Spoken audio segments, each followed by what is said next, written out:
Hi guys, so we're here at Rancho Bernardo. We just arrived. It took us around 3 hours from Manila, and as you can see, it's peaceful here.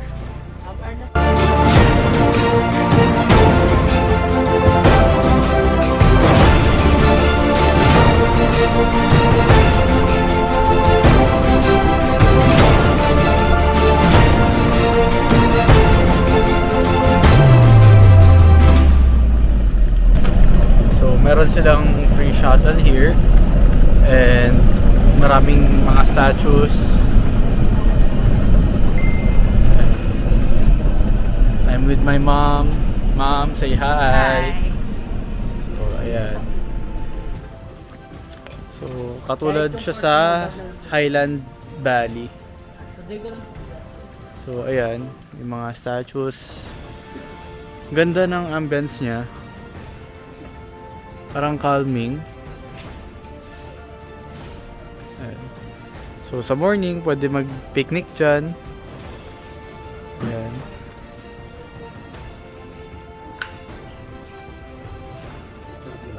Ay, thank you. May welcome drink sila, which is yung sagugulaman.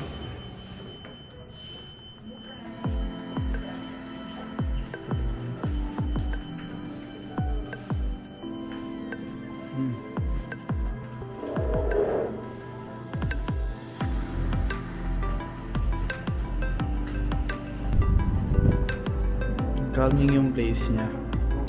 Perfect mag-relax dito.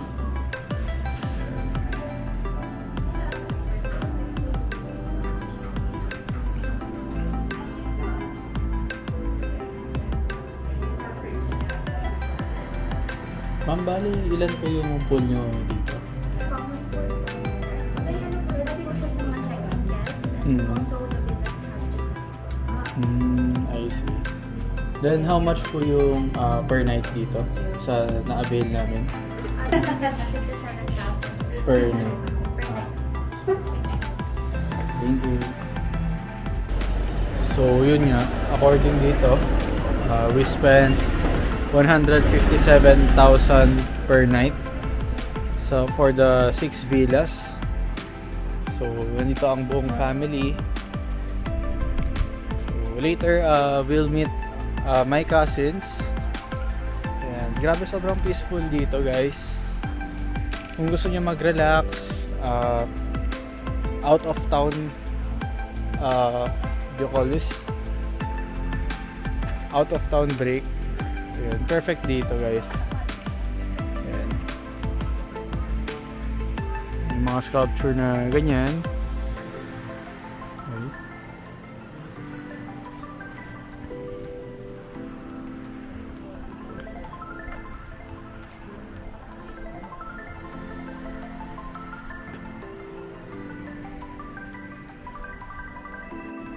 So actually hindi siya ganoon kainit kasi I think this place is elevated. Parang medyo nasa taas kami ng bundok if I'm not mistaken. Then sa entrance pa lang sobrang ganda na. And I can say na it's worth it.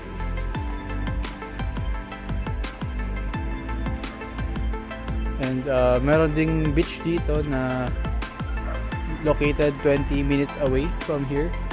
And we can use this service to go to the beach later or tomorrow. Then for the dinner here,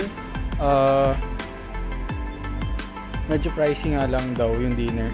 So I don't know what food are we gonna eat later on. So depende na lang later kung anong decision ng family, if dito kakain or sa labas. So yan. Meron silang small service, meron din silang big service.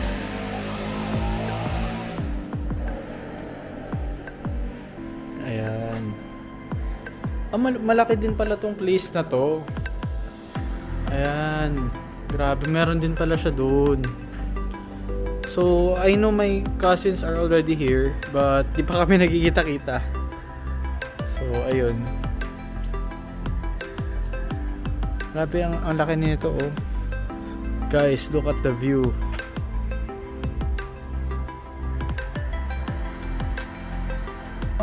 So we finally got the key card for my villa. So we're gonna ride again the service, proceeding to the villa. I'm in Villa 9. Kumain ko na po yung villa na. Then, okay. So yung mom ko is sa Villa 2. Ako is sa Villa 9. Bale, kanya-kanya kaming villa dito. Ganun ba? Opo, okay. Ayun, kanya-kanya daw kaming villa.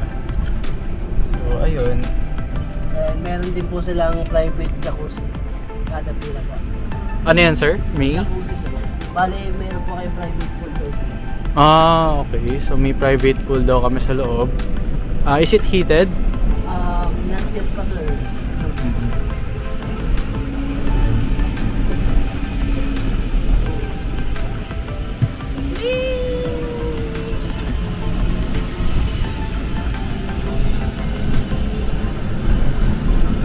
Ganda ba yung mga gusto mong vacations? Yeah. Mga relaxing vibe. Yung mga teacher, sinasabi ni sir, dito po. Hindi na sir. Sir, hindi lang kaya naman. Dito po ako right now. So, this is Villa 7. Yes. Okay. Then yung villa na yun po ito. Villa 9 is here. Okay.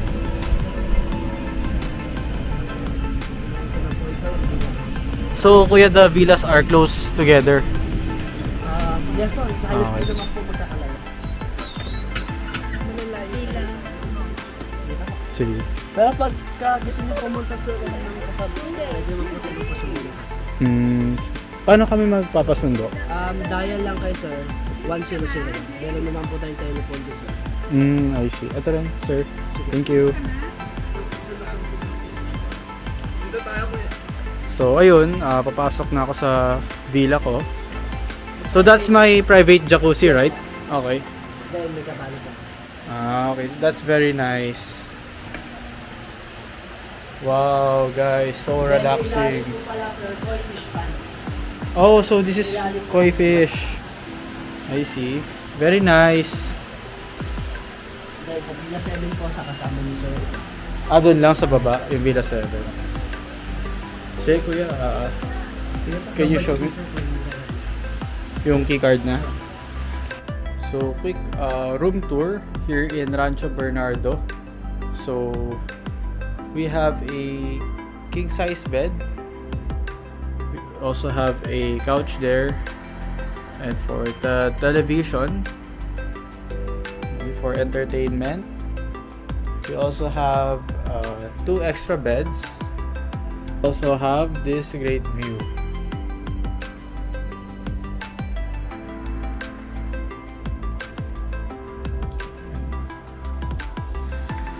Then we have the Alexa voice command. We also have a carpet here. I'm not quite sure how to help you with that.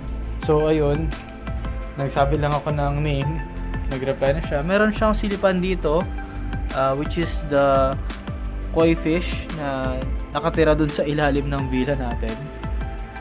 Okay, then we also have 2 chairs here. And here we have 2 robes with 2 towels. And dito is lagayan ng mga extra things lang. Okay, so next is we have this coffee machine. It's complimentary. So yan. I think this is wala siyang label, guys. So I think it's the same. Then we have a mini fridge here. Ayan.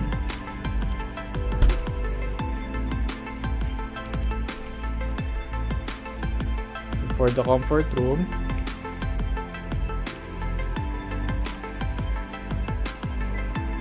so we have this high-tech toilet. We also have the bathtub, for the laundry bag, hair dryer. So yan, malaki yung ano niya, Malaki yung bathroom niya. Okay. So, we also have the shower.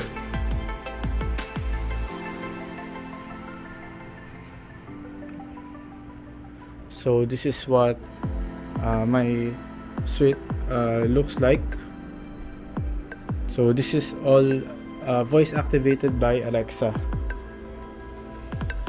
So, let's go outside. So, yan, sa labas, maganda yung ambience niya. And very nature. If you want to escape reality, ito na yun. So, here, it's 157,000 per night. You have your own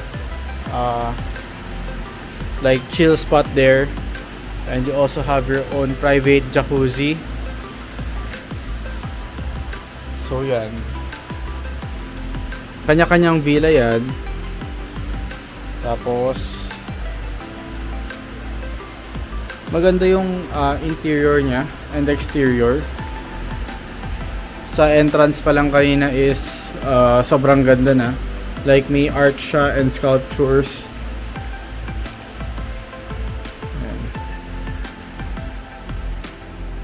Yun yung sa taas niya.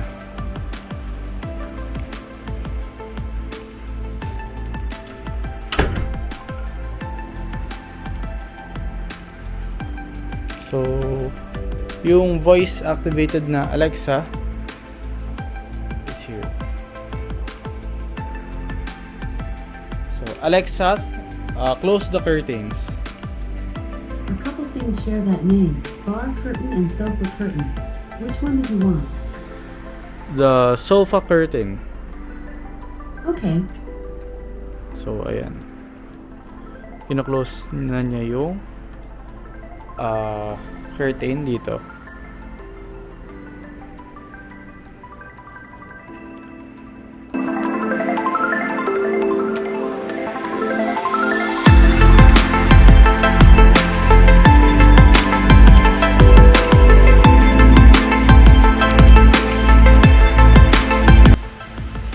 So right now, pupunta tayo sa cousins ko.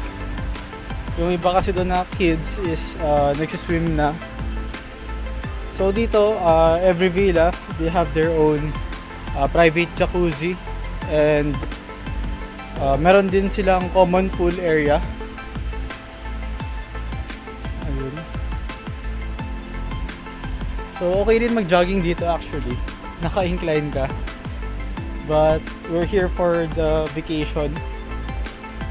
Rest days muna ako. Nagalakad lang ako papuntang Villa 7.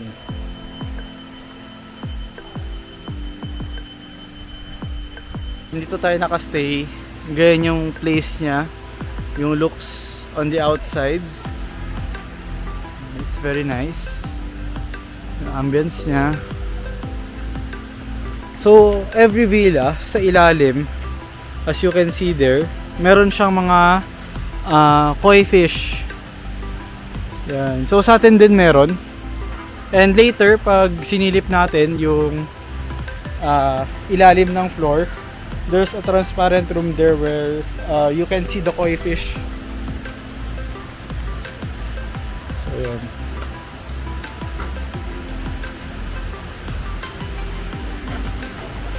Patok tayo guys. Meron silang ganyan, where you can see the koi fish. Alexa, one rice. Sorry. There's my cousin. Why do you have the Tota dial? Ano nangyari? Japan. From Japan? Yes. Room raid. So, nakuha natin yung list of controls ni Alexa. Just this one. Okay. So, yan. Ganda ng view din nila here. Meron fountain. Yan.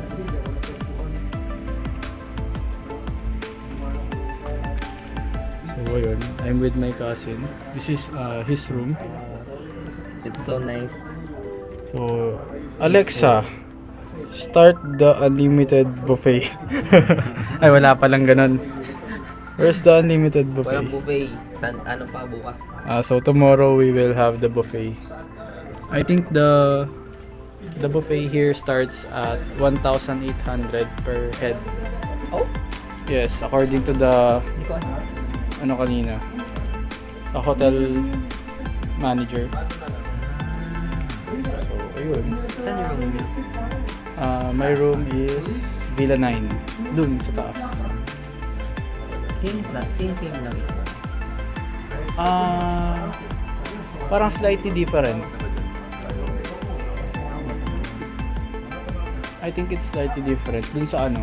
Sa ceiling ba? Dun sa sea.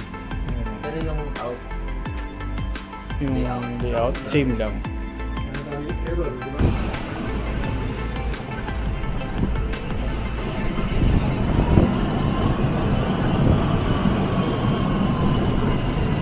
So, ngayon papunta tayo sa common pool nila, yung malaki. Dito malalim daw, around 5 feet. Ayan.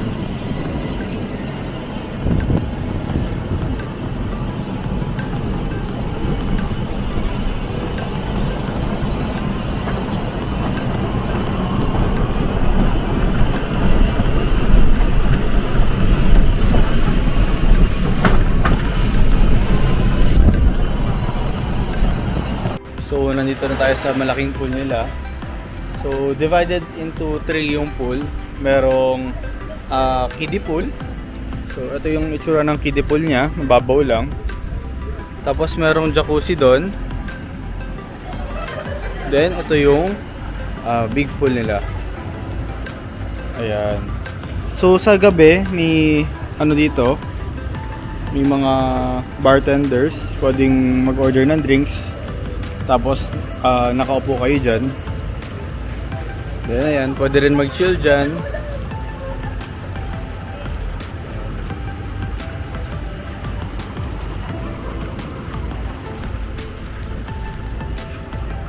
So, yun, magsiswimming na ako, guys. Done na ako sa ano sa private pool. Dito naman tayo. Meron din silang basketball court dito, which is full court. I think for the ball, hiram na lang dun sa sa counter. So ito yung itsura ng court nila. Ayan, full court. Sa gabi may ilaw naman siya, pero hindi ko advise maglaro sa gabi. Pag nag-shoot ka dyan ng ng gabi na, minsan baka mawala yung ball, ganun. So, mahirap.